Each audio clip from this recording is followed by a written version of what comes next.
150,000 with more than 30,000 dead. The Pope cutting a lonely figure with a special prayer for those facing hunger during the virus. The 83-year-old and his close colleagues testing negative for the virus today. Despite nearly 3 weeks of a national lockdown. Welcome to Red Umbrella. Nowadays, the world is fighting against the coronavirus pandemic. For most Mexicans, the coronavirus pandemic represents a completely unprecedented circumstance, as novel as it is life-changing. No event in recent history has affected us as profoundly. Not only does it remind us of our physical fragility, it undermines economic security through the daily routines, topsy-turvy, wreaks havoc on plans, and isolates us from friends and neighbors. The pandemic affects our psyches and our society in three ways.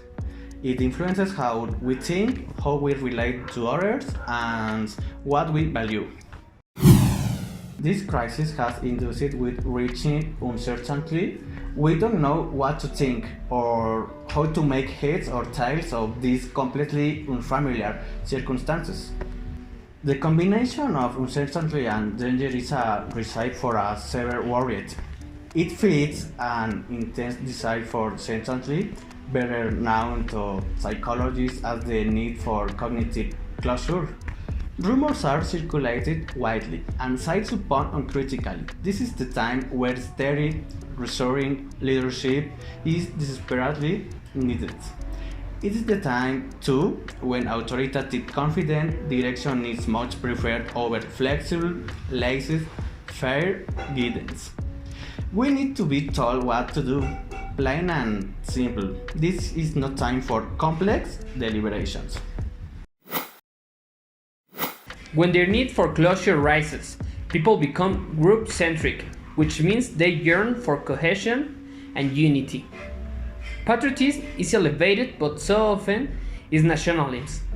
The idea that our nation is superior to others, better at handling the crisis that foreigners have propagated to begin with. The coronavirus pandemic is scary. Everyone can be infected. No one is exempt.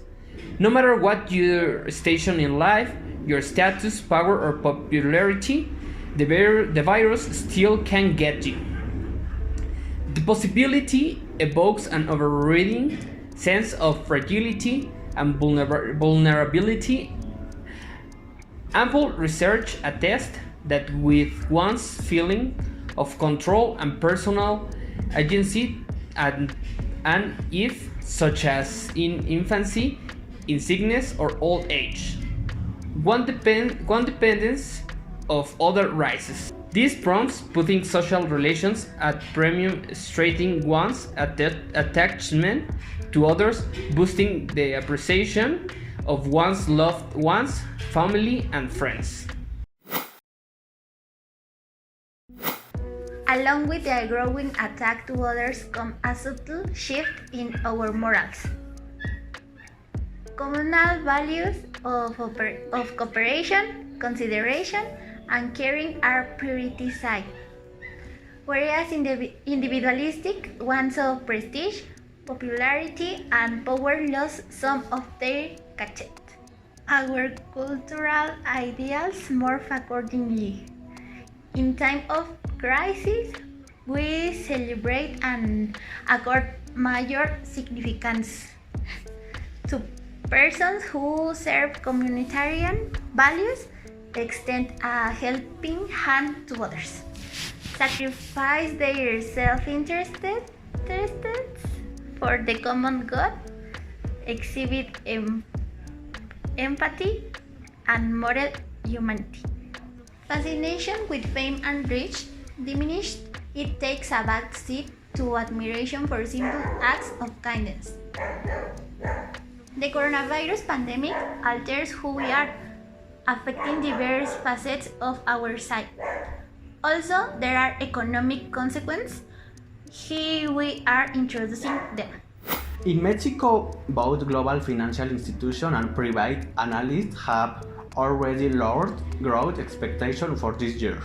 In fact, some analysts suggest that the national economy won't grow or may even decline as a result of the harsh coronavirus impacts. Said impact stems from two sources, the first relating to the slowdown in USA industry due to the significant reduction in exports to China. A large part of the industrial processes in the US is closely linked to Mexican manufacturing production, essentially of intermediate goods. Throughout 2019, the export sector was the only one seeing growth, and yet the economy dropped. The second source is the reduction in imports of intermediate goods, which mainly come from Asian countries. Mexico is a country that imports a large part of the supplies used in the production of its exports. When there is a supply shock, it increases production cost and decreases productivity. Swiftly replacing suppliers with companies located in North America, for example, is not an easy task.